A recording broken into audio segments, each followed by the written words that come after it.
Hello बच्चों, कैसे हो? बढ़िया हो? कैसी चल रही है पढ़ाई? बहुत अच्छी चल रही है। तो चलो, आज की हिंदी की क्लास में आपका स्वागत है। आज हम सीखेंगे लिंग और वचन का विशेषण पर प्रभाव। तो पहले तो आपको जानना पड़ेगा कि विशेषण कहते किसको है ना? तो चलो चलते हैं आगे कि विशेषण किसको कहते हैं। देखो, यहाँ पर एक बच्चा दिख रहा है, वो हमें छोटा लग रहा है ना, तो हम कहेंगे छोटा बच्चा। ये औरत है यहाँ पर, उसकी साड़ी का कलर कैसा है? तो आप कहोगे लाल साड़ी।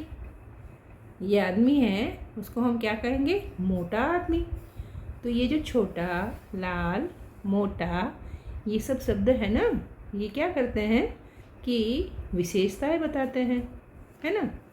इसलिए हम इनको क्या कहेंगे? विशेषण। तो समझ गए ना? तो हम इसकी अगर परिभाषा देखें तो हम कहेंगे कि जो शब्द संज्ञा या सर्वनाम की विशेषता बतलाते हैं उन्हें विशेषण कहते हैं, है ना? बिल्कुल आसान, समझ में आ गया ना? अरे वाह!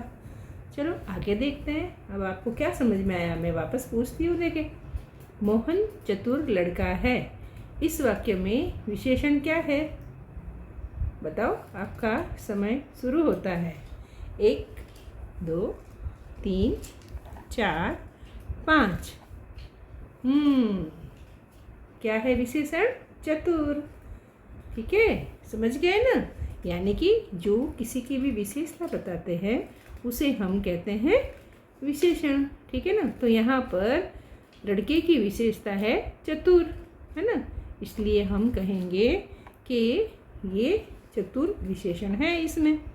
ठीक है, अब देखते हैं भाई, विशेषण क्या सभी एक ही प्रकार के होते हैं क्या? नहीं, एक प्रकार के नहीं होते। इसीलिए हम इसको कहेंगे कि विशेषण के भेद भी होते हैं। तो कौन से भेद होते हैं, देखें क्या? चलो देखते हैं। देखें, तो ये देखो, यहाँ हम देखते हैं कि ये लड़की बड़ी हमें सुंदर लग रही है, तो सुंदर को हम कहेंगे रूप, है ना? और यहाँ देखते, देखो साड़ी कैसी है, तो कहेंगे भाई लाल साड़ी है, तो इसको कहेंगे रंग है। ठीक है, पेड़ का आकार देखते हैं कि पेड़ कैसा है, लंबा है। यहाँ हम इस आदमी की अवस्था देखते हैं तो हम क्या कहेंगे? बूढ़ा आदमी कहेंगे ना। और इस लड़की की अगर बात करें तो लड़की क्या कर रही है? हंस रही है, तो हम इसकी बात करेंगे हंसमुख लड़की। तो इस प्रकार समझ गए ना कि भाई गुणवाचक विशेषण में होता क्या है? जहाँ जहाँ रूप, है ना, रूप, रंग, आकार, अवस्था, स्वभाव या फिर दिशा, गुण, इन आदि के संबंध में विशेषता बताई जाती है, उनको हम क्या कहेंगे? गुणवाचक विशेषण। समझ गए ना? क्या समझे? कि जहाँ पर रूप, रंग, आकार, अवस्था, स्वभाव, दिशा, गुण, इन सब से संबंधित विशेषता हो उसको हम क्या कहेंगे? गुणवाचक विशेषण। आ गया ना समझ में? चलो अब आगे चलते हैं। दूसरी भी तो विशेषण की अलग अलग तरीके होते हैं ना, कि सभी तो रंग, रूप, आकार थोड़ी होते हैं। तो देखो यहाँ पर देखते हैं, जैसे मान लो ये 3 बच्चे हैं, ठीक है?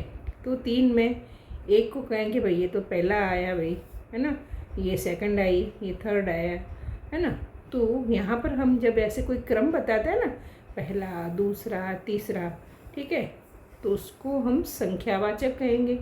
ठीक है, लेकिन हमें पता है कि भाई 3 बच्चे रैंक में आए, इसलिए निश्चित संख्या है, तो हम कहेंगे निश्चित संख्यावाचक विशेषण। वैसे ही जैसे मैं कहूँ कि मेरे पास 4 टॉफ़ी है, तो ये भी तो एक निश्चित संख्या है, इसलिए हम इसको कहेंगे निश्चित संख्यावाचक विशेषण।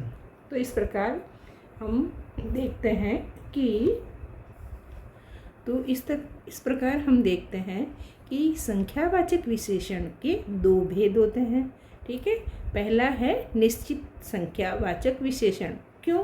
क्योंकि हमें पता है कि पक्का इतनी संख्या है, ठीक है ना, ठीक है। लेकिन कई बार क्या होता है कि कितनी संख्या है ये हमें पक्का पता नहीं होता है। हम कहेंगे कई सारे मोबाइल पड़े थे वहाँ पर, हैं, हम कहेंगे कुछ कुछ तो वहाँ था, है ना। फिर कभी हम कहेंगे सब लोग ऐसे ही बैठे थे, फिर कोई कहेगा बहुत सारे लोग थे, हैं। और कभी कहेंगे थोड़े थोड़े तो कर सकते हैं, है ना। तो यहाँ पर थोड़े, कई, कुछ, सब, ये हमें कोई संख्या नहीं बताते, है ना। इसमें संख्या का कोई निश्चित हमें पता ही नहीं चलता, इसलिए यहाँ पर हम क्या कहेंगे, अनिश्चित संख्यावाचक विशेषण। समझ गए ना। तो पहला हमारा विशेषण का भेद क्या था, याद है? पहला था गुणवाचक, दूसरा है संख्यावाचक। लेकिन संख्यावाचक के दो भेद है, एक निश्चित संख्यावाचक, है ना, कौन सा है, निश्चित संख्यावाचक, और दूसरा कहेंगे अनिश्चित संख्यावाचक। हो गया ना याद? जो भी पढ़ो ना अपने याद करते हुए चलना है ना, क्योंकि आप तो भाई बहुत होशियार हो गए हो, सब बहुत अच्छे से समझ लेते हो, ठीक है। चलो आगे देखते हैं, आगे भी कोई विशेषण है। कैसे, देखो, जैसे यहाँ पर ये दाल है भाई, है, दाल को हम जैसे 1 किलो दाल, 2 किलो दाल ऐसे नाप सकते हैं ना, तोल सकते हैं ना, ठीक है। जैसे ये तो दाल की बात हो गई। और अगर मैं कहूँ ये कपड़ा है, कपड़ा कहूँ कि भाई 1 मीटर कपड़ा, 2 मीटर कपड़ा, इसको भी तो हम सेंटीमीटर में, मीटर में माप कर सकते हैं ना, ठीक है। तो जिनको हम मात्रा को नाप या तोल कर सकते हैं उसको हम कहेंगे परिमाणवाचक। क्या कहेंगे? परिमाणवाचक, ठीक है। लेकिन इसमें भी ये समस्या है कि कहीं पर तो हम पक्का बता सकते हैं कि भाई हमारे पास 5 किलो दाल है, 5 मीटर कपड़ा है, 10 मीटर कपड़ा है ना। जैसे ये किलोग्राम में या मीटर में ऐसे हम तोल के, नाप के बता सकते हैं। लेकिन कई बार मैं कहूँ कि मुझे तो थोड़ा दूध पीना है ना, या कोई कहे मेरे पास तो बहुत खिलौने हैं, ठीक है। तो यहाँ पर संख्या पता नहीं है, ठीक है। गिनती तो की जा सकती है, लेकिन जब हमने गिनती नहीं की हो तो हम कहेंगे बहुत खिलौने हैं। दूध की कोई मात्रा का हमने नाप नहीं किया है तो हम कहेंगे थोड़ा दूध, है ना। तो यहाँ पर परिमाणवाचक के दो भेद हम कौन से सीखे? एक तो है निश्चित परिमाण और दूसरा है अनिश्चित परिमाण, ठीक है। निश्चित परिमाण उसको कहेंगे जिसको निश्चित मात्रा में नाप या तोला जा सके, ठीक है। लेकिन अनिश्चित किसको कहेंगे? जिसका हमने कोई नाप तोल नहीं किया है, ठीक है। वो ऐसे ही अंदाजे से कहते हैं, थोड़ा या बहुत या कुछ, है ना। तो उसको हम कहेंगे अनिश्चित परिमाणवाचक। तो अब आपको मुझे लगता है याद सब हो रहा है ना। अगर विशेषण का पहला भेद देखें तो आप क्या कहोगे? गुणवाचक। दूसरा कौन सा था बताओ? संख्यावाचक। और तीसरा कौन सा है? परिमाणवाचक। याद हो गया ना? चलो तो फिर आगे भी देखते हैं। आगे क्या होता है? आगे है, हाँ, तो आगे का विशेषण का हम भेद देखते हैं कि ये देखो, ये लड़की कह रही है कि यह साइकिल मेरी है। ये लड़का कह रहा है कि वह लड़का मेरा मित्र है। अब देखो, ये जो यह है ना, यह वैसे तो सर्वनाम है ना, लेकिन ये साइकिल के लिए एक विशेषण के रूप में काम आया है, ठीक है। तो सर्वनाम होते हुए भी वो विशेषण के रूप में काम आता है, तब उसको हम कहेंगे सार्वनामिक विशेषण। जैसे इसमें देखो, ये लड़का है, ठीक है, लेकिन ये बता रहा है वह लड़का, तो यहाँ पर लड़के की विशेषता के भी वह लड़का, है ना। तो इस प्रकार जब सर्वनाम विशेषण के रूप में प्रयोग होता है तब हम कहेंगे सार्वनामिक विशेषण, ठीक है। तो ये हमारा था चौथा भेद, ठीक है। तो पहला कौन सा था? पहला था गुणवाचक, दूसरा कौन सा था? संख्यावाचक, है ना। तीसरा था परिमाणवाचक और चौथा है सार्वनामिक विशेषण। तो भेद सीख गए ना आप विशेषण के। चलो तो अब आगे देखते हैं। देखें अब क्या है कि इन विशेषण है ना, इनके ऊपर कई बातों का फर्क पड़ जाता है। कैसे? चलो देखते हैं क्या कौन सी बातों का फर्क पड़ता है। जैसे यहाँ एक वाक्य देखते हैं कि आलिया है ना, ये लड़की खड़ी है हमारे, आलिया, ये देखो आलिया खड़ी है। तो हम कहेंगे भाई आलिया अच्छी लड़की है। इसमें विशेषण कौन सा हुआ? तो आप कहोगे अच्छी, है ना। इधर ये लड़का है ना लड़का, तो हम कहेंगे रॉकी अच्छा लड़का है। ठीक है। तो यहाँ पर देखो, अगर लिंग की बात करें तो ये तो आपको पता ही होगा कि लिंग में दो होते हैं, एक स्त्रीलिंग और एक पुल्लिंग। लड़की होगी तो हम कहेंगे स्त्रीलिंग है और लड़का होगा तो हम कहेंगे पुल्लिंग। लेकिन अगर विशेषण की बात करें तो जब लड़की के लिए विशेषण हम जब प्रयोग में लेंगे तो हम कहेंगे अच्छी, लेकिन लड़के के लिए क्या कहेंगे? अच्छा। तो समझे ना कि विशेषण में अच्छा अच्छी ये दोनों चेंज हो जाते हैं। अच्छी है तो वो लड़की के लिए आएगा और अच्छा है वो लड़के के लिए आएगा। तो हुआ ना लिंग का विशेषण पर, लिंग का विशेषण पर प्रभाव हो गया, है ना। क्या क्या प्रभाव पड़ा कि अच्छी अच्छा, ये दोनों जैसे पुल्लिंग होता है तो अच्छा होगा और स्त्रीलिंग होगा तो अच्छी होगा। समझ गए ना। वैसे ही दूसरे भी उदाहरण देख लेते हैं कि ये देखो पुल्लिंग में ये देखो पुल्लिंग में ये है और स्त्रीलिंग में ये है। तो बुरा आदमी तो बुरी औरत, छोटा बालक तो छोटी बालिका, पुराना कपड़ा तो पुरानी पैंट, सुनहरा कलर सुनहरी घड़ी, है ना। सुनहरा जैसे पुल्लिंग के लिए कहेंगे कि भाई सुनहरा घर है, लेकिन अगर दीवार के लिए कहेंगे तो सुनहरी दीवार। ठीक है। मीठा फल तो यहाँ तो हो गया पुल्लिंग, लेकिन मैं कहूँगी मीठी चॉकलेट। तो फ़र्क पड़ता है ना। क्या फ़र्क पड़ा कि अगर पुल्लिंग में होता है विशेषण तो बुरा होता है, स्त्रीलिंग में होता है तो बुरी होता है। छोटा का छोटी बन जाता है, पुराना का पुरानी बन जाता है, सुनहरा सुनहरी, मीठा मीठी। तो समझ गए ना। अगर आपके एग्ज़ाम में आता है कोई वाक्य कि भाई इस वाक्य में जो शब्द है वो पुल्लिंग में है या जिस भी लिंग में है उसको आप बदल कर बताओ। तो मान लीजिए आपके वाक्य में विशेषण आता है छोटा, तो आप छोटा तो पुल्लिंग है, आप समझ गए। तो आप क्या कहोगे? उसकी जगह छोटी कर दोगे, है ना। समझ गए। अगर कोई वाक्य में जैसे मीठा विशेषण आ गया और फिर आपको कहे कि आप उस विशेषण को लिंग के आधार पर बदल कर बताओ, तो आप मीठा को क्या कर दोगे? मीठी। समझ गए ना। तो जब एग्ज़ाम में इस तरह से पूछा जाता है तो हमें ध्यान रखना है कि लिंग के आधार पर अगर बदलाव करने के लिए कहा जाए तो पुल्लिंग को हम बना देंगे स्त्रीलिंग, और अगर स्त्रीलिंग होगा तो उसको हम बना देंगे पुल्लिंग। ठीक है। चलो तो अब ये देखते हैं एक प्रश्न। ठीक है। इस प्रश्न का आपको उत्तर सोचना है और मुझे बताना है। ठीक है ना। जैसे प्रश्न है, यह भली लड़की है। इसमें भली के नीचे रेखांकित किया गया है। ठीक है। इसलिए प्रश्न है रेखांकित विशेषण।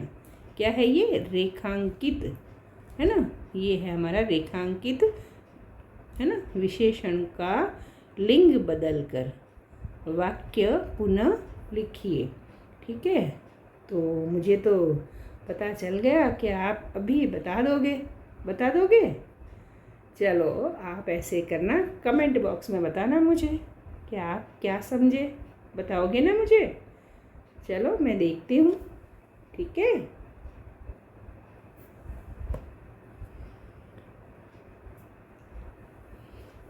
तो अब आगे चलते हैं वचन का विशेषण पर प्रभाव।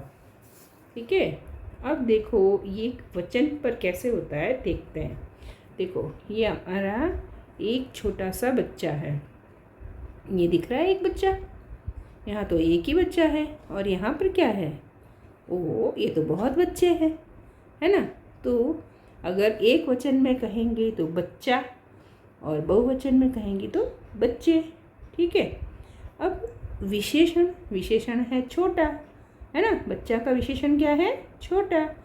तो क्या बहुत बच्चे होंगे तब भी छोटा ही कहेंगे क्या, छोटा बच्चे ऐसे कहेंगे क्या, नहीं। तब हम कहेंगे छोटा बच्चे की जगह हम कहेंगे छोटे बच्चे। अरे वाह, आप समझ गए ना। हाँ, तो यहाँ पर देख लो, बुरा आदमी एक होगा तो हम कहेंगे बुरा, लेकिन बहुत आदमी को हम कहेंगे तो क्या कहेंगे, बुरे। ये तो सारे एक वचन वाले हैं और ये बहुवचन वाले हैं। तो छोटा लड़का, लेकिन छोटे लड़के बहुवचन हो गया ना। पुराना कपड़ा, तो पुराने कपड़े। सुनहरा पर्दा, तो सुनहरे पर्दे, बहुवचन के लिए पर्दे हो गए ना। मीठा फल, तो मीठे फल, तो हो गए ना ये सब बहुवचन में।